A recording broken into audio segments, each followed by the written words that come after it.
नमस्कार। आज हम एक बहुत ही खास शख्सियत डॉक्टर एपीजे अब्दुल कलाम की आत्मकथा विंग्स ऑफ फायर के कुछ अहम हिस्सों पर बात करेंगे। हमारे पास जो जानकारी है वो उनके शुरुआती जीवन और करियर के कुछ खास मोड़ों को दिखाती है। जी हाँ, ये किताब आगे कमाल है। ये हमें रामेश्वरम के एक छोटे से कस्बे से उठाकर भारत की रक्षा और अंतरिक्ष कार्यक्रमों के शिखर तक कलाम साहब के पूरे सफर की एक झलक देती है। हाँ, और आज हम खास तौर पर उनके बचपन, उनकी पढ़ाई लिखाई, उन पर किन लोगों का असर पड़ा और कैसे वो रॉकेट विज्ञान की दुनिया में आए, इस सब पर थोड़ा गौर करेंगे। बिल्कुल।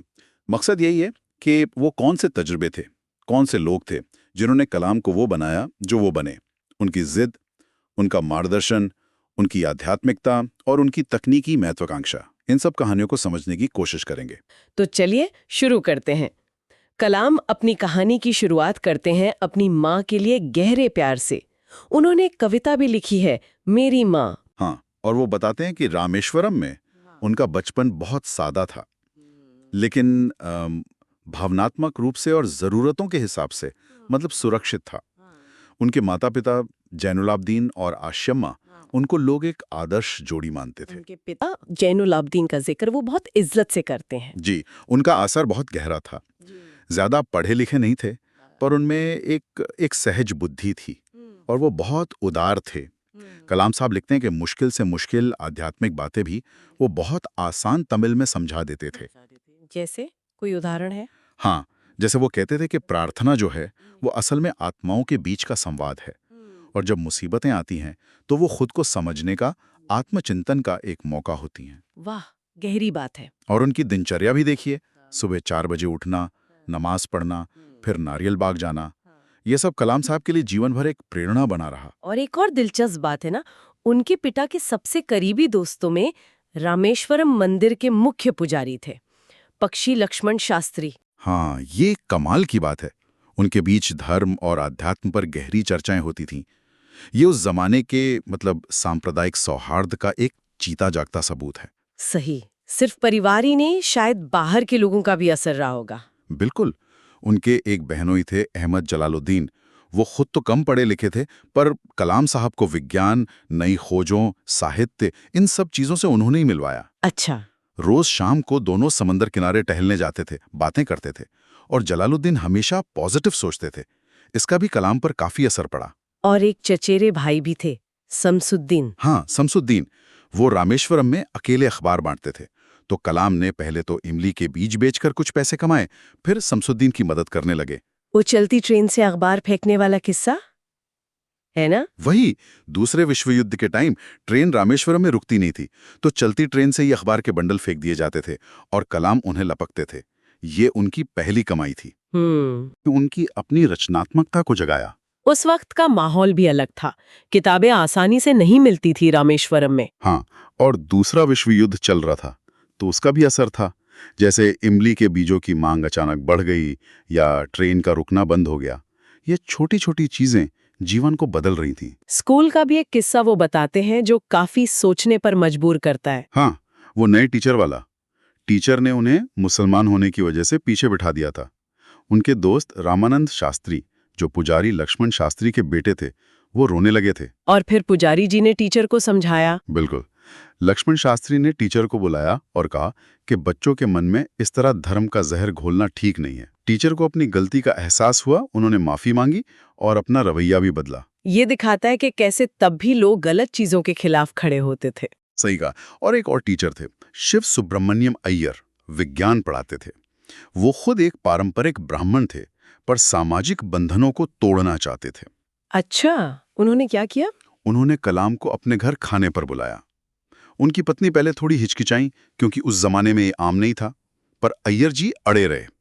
उन्होंने खुद कलाम को परोसा। ये तो बड़ी बात थी उस समय के हिसाब से। हाँ, और उन्होंने कहा भी, अगर व्यवस्था बदलनी है तो ऐसी दिक्कतों का सामना तो करना पड़ेगा। अगली बार जब कलाम गए तो उनकी पत्नी ने खुद उन्हें अपनी रसोई में बैठाकर खाना खिलाया। तो ये अनुभव उनके मन में कहीं गहरे बैठ गए होंगे। बिल्कुल, कि बदलाव लाया जा सकता है अगर हिम्मत हो तो। रामेश्वरम के ये सबक तो अनमोल थे, लेकिन फिर उन्हें आगे की पढ़ाई के लिए घर छोड़ना पड़ा होगा। वो मुश्किल रहा होगा। हाँ, आसान नहीं था। पिता ने इजाजत दी और खलील जिब्रान की वो बातें, कहीं तुम्हारे बच्चे नहीं हैं, जिनसे उन्हें थोड़ी हिम्मत मिली। वो रामनाथपुरम गए, श्वार्ट्स हाई स्कूल में। शुरू में घर की याद आई होगी। बहुत होम सिकनेस थी, पर धीरे धीरे मन लगाया। वहाँ एक टीचर थे, आइदुरे सोलोमन। उन्होंने छात्रों में आत्मविश्वास जगाने का बहुत काम किया। उन्होंने सिखाया कि इच्छा, विश्वास और उम्मीद, ये 3 ताकतें हैं जो सफलता दिलाती हैं। और कलाम के उड़ने के सपने को भी उन्होंने हवा दी। हाँ, उन्होंने उस सपने को पहचाना और उसे बढ़ावा दिया। एक और किस्सा है गणित की टीचर का, रामकृष्णन अय्यर का। उन्होंने एक बार कलाम को बेंच से मारा भी, पर बाद में इनकी लगन देखकर तारीफ भी की। फिर वो त्रिची गए, सेंट जोसेफ कॉलेज। जी, इंटरमीडिएट और फिर बीएससी करने। वहां भी अच्छे टीचर मिले, जैसे हॉस्टल वार्डन फादर सिक्वेरा, और अलग-अलग पृष्ठभूमि के दोस्तों के साथ रहने का अनुभव मिला। यहीं उनकी दिलचस्पी फिजिक्स और साहित्य में बढ़ी। हाँ, फिजिक्स और अंग्रेजी साहित्य। और दिलचस्प बात यह है कि वो विज्ञान को आध्यात्मिकता से जोड़कर देखते थे।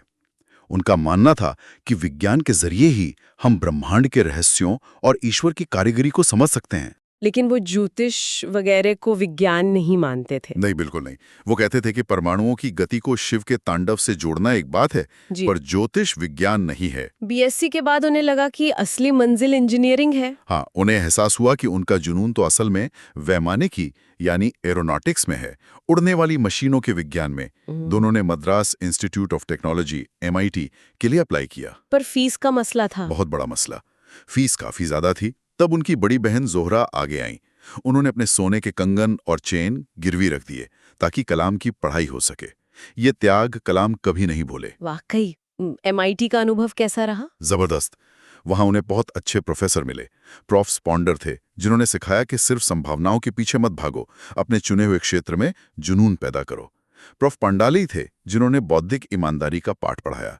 प्रोफ नरसिम्हा राव थे, जिन्होंने गणितीय सटीकता पर जोर दिया। और वो प्रोफ श्रीनिवासन वाला प्रोजेक्ट का किस्सा, वो भी काफी अहम था शायद। हाँ, बहुत अहम। प्रोफेसर श्रीनिवासन उनके डिजाइन से खुश नहीं थे। उन्होंने कलाम को सिर्फ 3 दिन का वक्त दिया डिजाइन सुधारने के लिए, वरना स्कॉलरशिप रुक जाती। सिर्फ 3 दिन? ये तो लगभग नामुमकिन था। बिल्कुल। कलाम ने दिन देखा न रात, वो काम में जुटे रहे। जब प्रोफेसर ने रविवार सुबह भी उन्हें लैब में काम करते देखा तो वो बहुत प्रभावित हुए। उन्होंने न सिर्फ डिजाइन पास किया, बल्कि कलाम की पीठ भी थपथपाई। इससे उन्हें दबाव में काम करना और कभी हार न मानना आया होगा। निश्चित रूप से। MIT के बाद उनका अगला पड़ाव कहाँ था? MIT के बाद वे ट्रेनी के तौर पर हिंदुस्तान एरोनॉटिक्स लिमिटेड HAL गए, बैंगलोर में। अच्छा, HAL में। वहाँ क्या अनुभव रहा? वहां उन्हें पहली बार हवाई जहाज के इंजनों पर सीधे काम करने का मौका मिला। मतलब थ्योरी जो पढ़ी थी उसे असल में लागू होते देखा। और वो कहते हैं कि वहां के अनुभवी तकनीशियनों से उन्होंने बहुत सीखा, ऐसा ज्ञान जो किताबों में नहीं मिलता। सही बात है, प्रैक्टिकल नॉलेज। फिर वो रक्षा मंत्रालय के एक विभाग से जुड़े, DTNP एयर। हाँ, directorate of technical development and production, air. पर उनका सपना तो था एयरफोर्स पायलट बनने का। उन्होंने कोशिश भी की, इंटरव्यू दिया, पर सेलेक्ट नहीं हो पाए। ओह, ये तो बड़ा झटका रहा होगा। हाँ, काफी निराश हुए थे। इतने निराश कि वो ऋषिकेश चले गए। वहां उनकी मुलाकात स्वामी शिवानंद से हुई। स्वामी शिवानंद से? उन्होंने क्या कहा? स्वामी जी ने उन्हें समझाया, कहा निराश मत हो, अपनी नियति को स्वीकार करो और जीवन में आगे बढ़ो। शायद तुम पायलट बनने के लिए नहीं बने हो, तुम्हारा रास्ता कुछ और है। ये तो जीवन बदलने वाली बात हो सकती है। और हुई भी। कलाम को लगा कि शायद पायलट न बन पाना ही उनकी किस्मत का हिस्सा था, जो उन्हें कहीं और ले जाने वाला था। और वो कहीं और क्या था? उन्हें बैंगलोर में ही वैमानिकी विकास प्रतिष्ठान यानी ADE में पोस्टिंग मिली। और वहां उन्हें एक बहुत ही दिलचस्प प्रोजेक्ट मिला, एक स्वदेशी हॉवरक्राफ्ट बनाने का। हॉवरक्राफ्ट, वो जो हवा के गद्दे पर चलता है। हाँ, वही। उसका नाम रखा गया नंदी।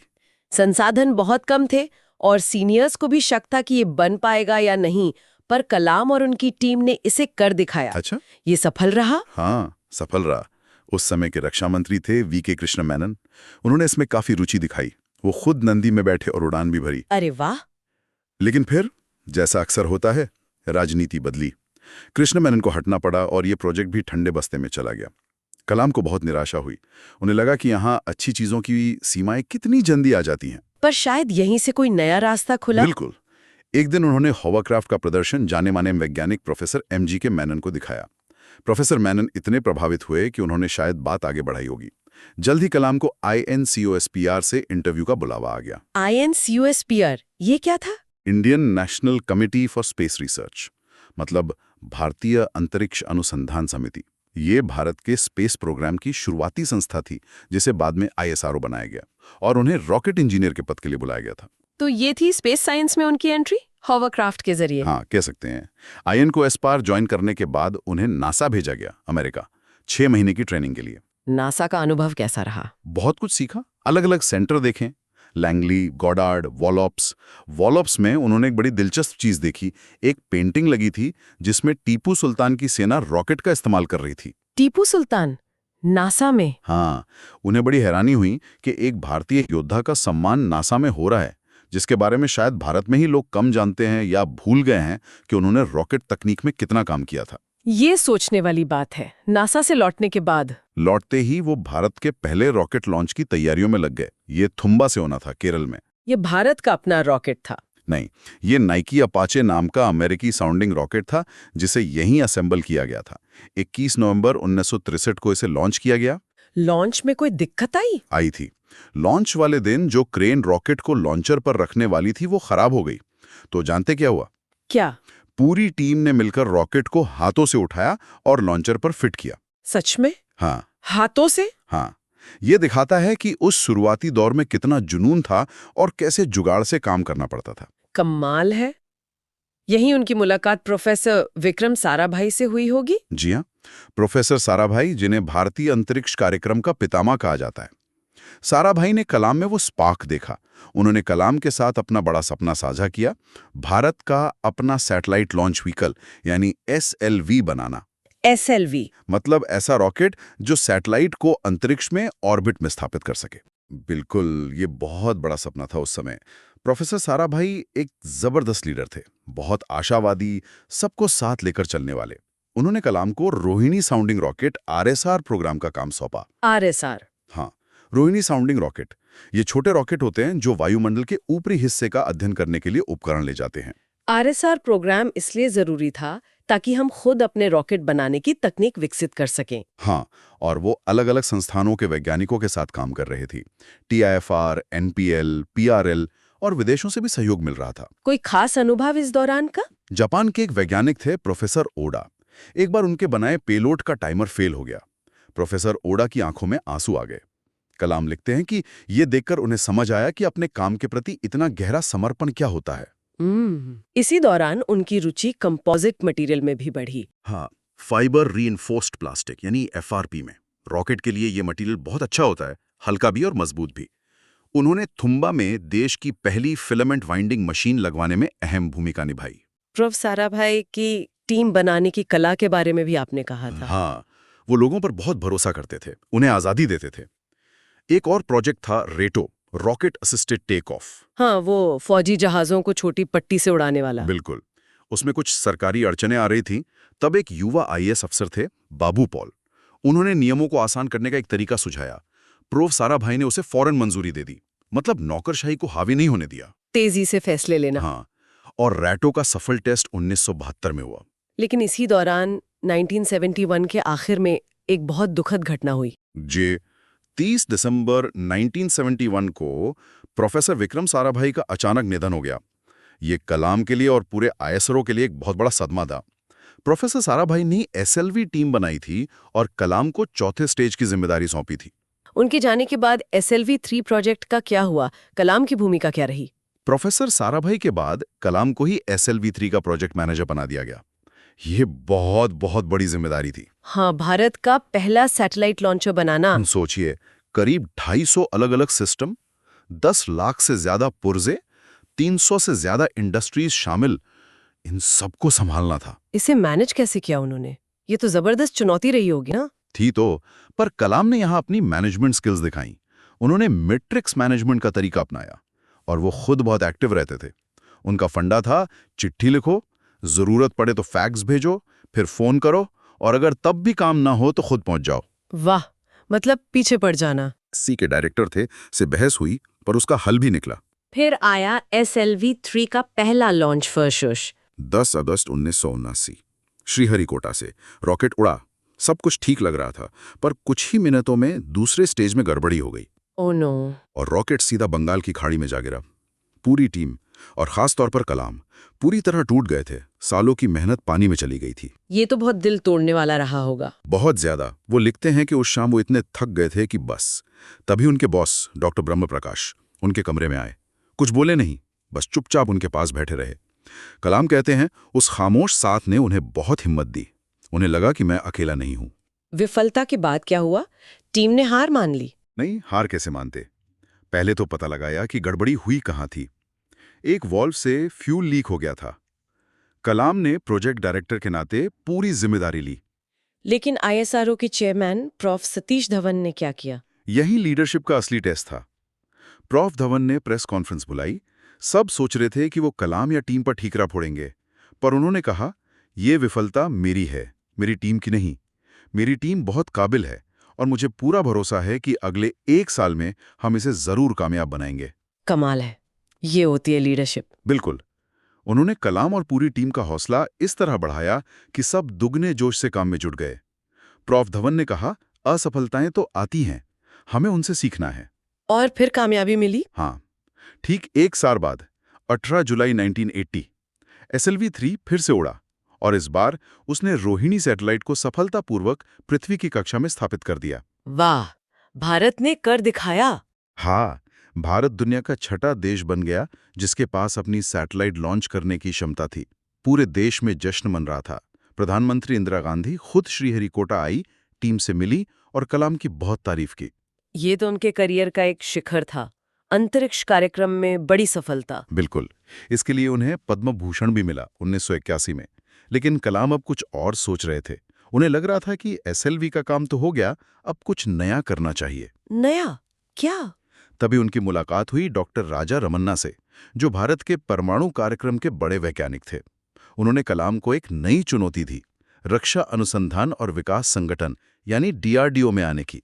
DRDO मतलब डिफेंस रिसर्च? हाँ, और काम था भारत के रुके हुए मिसाइल कार्यक्रम को फिर से जिंदा करना। तो अंतरिक्ष से मिसाइलों की दुनिया में ये तो बड़ा बदलाव था। बहुत बड़ा। फरवरी 1982 में वो हैदराबाद में defence research and development laboratory DRDL के डायरेक्टर बनकर आ गए। वहां क्या हालात थे? उन्होंने देखा कि मिसाइल प्रोग्राम कई हिस्सों में बटा हुआ था, कोई साफ दिशा नहीं थी और टीम का मनोबल भी गिरा हुआ था।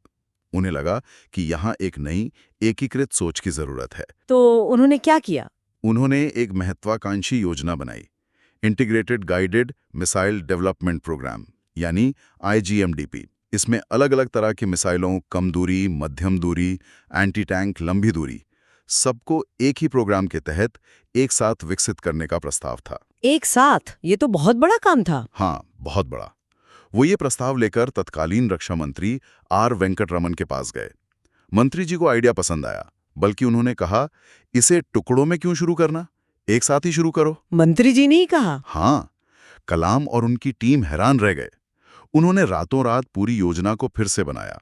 इसमें कुछ नए तरीके भी अपनाए गए, जैसे डिजाइन, डेवलपमेंट और प्रोडक्शन को साथ साथ चलाना और सेना यानी यूजर को शुरू से ही शामिल करना। और ये योजना मंजूर हो गई? हो गई। 27 जुलाई 1983 को IGMDP आधिकारिक तौर पर लॉन्च हो गया। ये भारत के रक्षा इतिहास में एक मील का पत्थर था। इस प्रोग्राम के तहत कौन कौन सी मिसाइलें बनी? 5 मुख्य मिसाइलें थीं। कलाम ने उन्हें नाम भी दिए। पृथ्वी, जमीन से जमीन पर मार करने वाली; त्रिशूल, कम दूरी की जमीन से हवा में; आकाश, मध्यम दूरी की जमीन से हवा में; नाग, एंटी टैंक गाइडेड मिसाइल और अग्नि। इसका जिक्र हमेशा खास तौर पर होता है। हाँ, अग्नि कलाम का एक तरह से सपना था। ये एक इंटरमीडिएट रेंज बैलिस्टिक मिसाइल थी। इसमें सबसे बड़ी चुनौती थी re entry technology. Re entry मतलब जब मिसाइल का ऊपरी हिस्सा वॉरहेड अंतरिक्ष से वापस वायुमंडल में घुसता है तो हवा के घर्षण से तापमान हजारों डिग्री सेल्सियस तक पहुंच जाता है। उसे झेलने के लिए खास तरह का मटेरियल चाहिए होता है, जैसे कार्बन, और उस भयंकर गति पर उसे कंट्रोल भी करना होता है। ये तो बहुत मुश्किल रहा होगा। बहुत ज्यादा। इसके लिए DRDO की कई labs, CSIR labs, IISc Bangalore, सबने मिलकर काम किया। अग्नि का लॉन्च कब हुआ? क्या वो आसान था? नहीं, आसान बिल्कुल नहीं था। अप्रैल मई 1989 में 2 बार कोशिश की गई। पहली बार लॉन्च से सिर्फ 14 सेकंड पहले रोकना पड़ा, दूसरी बार भी किसी पुर्जे में खराबी आ गई। ओह, टीम का मनोबल फिर गिरा होगा। हाँ, निराशा तो थी। तब कलाम ने पूरी टीम को इकट्ठा किया। उन्होंने उन्हें SLV-3 की पहली विफलता याद दिलाई। उन्होंने कहा, देखो तुम्हारा मिसाइल तुम्हारे सामने है।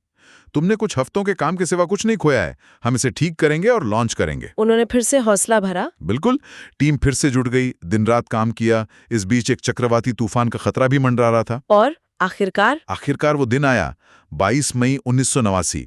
अग्नि मिसाइल का सफलतापूर्वक प्रक्षेपण हुआ। वाह, ये भारत के लिए एक ऐतिहासिक क्षण था।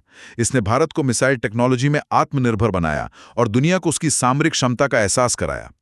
कलाम के लिए ये उनके जीवन के सबसे महान क्षणों में से एक था। वाकई रामेश्वरम के उस छोटे से लड़के से लेकर अग्नि मिसाइल तक की ये यात्रा, ये तो अविश्वसनीय है। हमने देखा कि कैसे उनके जो मूल्य थे, जो गुरु उन्हें मिले, मुश्किलों में भी टिके रहने की उनकी जिद। और स्वदेशी तकनीक पर उनका जोर, और सबसे बढ़कर टीम को साथ लेकर चलने की उनकी काबिलियत। हाँ, इन सब ने मिलकर उन्हें वो बनाया जो वो बने। बिल्कुल। ये कहानी सिर्फ एक वैज्ञानिक की नहीं है। ये दिखाती है कि अगर नजरिया साफ हो, विश्वास अटूट हो और सब मिलकर काम करें, तो बड़ी से बड़ी चुनौती भी पार की जा सकती है। ये दृढ़ इच्छा शक्ति और लीडरशिप की कहानी है। ये किताब करीब 1991 में खत्म होती है। वहाँ कलाम जिक्र करते हैं कि वो रिटायर होकर एक स्कूल खोलना चाहते हैं, पर उन्हें देश की सेवा में लगे रहने को कहा जाता है। और हम जानते हैं कि उनका सफर यहीं नहीं रुका। बिल्कुल। वो आगे भारत के राष्ट्रपति बने। 1998 के परमाणु परीक्षणों में भी उनकी भूमिका रही। जी। तो ये सोचते हुए क्या लगता है कि उनके जीवन के ये जो शुरुआती सिद्धांत थे, जो अनुभव थे, जिनका जिक्र हमने आज किया, क्या वो आगे भी उनके फैसलों को और शायद भारत की दिशा को भी प्रभावित करते रहे होंगे? मुझे लगता है जरूर करते रहे होंगे। खासतौर पर उनका जो जोर था आत्मनिर्भरता पर, स्वदेशी क्षमता पर, वो सोच तो उनके हर काम में झलकती है। और आज की दुनिया में जहां देश एक दूसरे से जुड़े भी हैं और उनमें प्रतिस्पर्धा भी है, वहां आत्मनिर्भरता के क्या मायने हैं, ये एक बहुत बड़ा सवाल है। हाँ, ये वाकई सोचने वाली बात है कि उनकी वो सीख आज कितनी प्रासंगिक है। बिल्कुल, ये एक ऐसा विचार है जिस पर हम सबको सोचना चाहिए। अगली बार तक सोचते रहिए।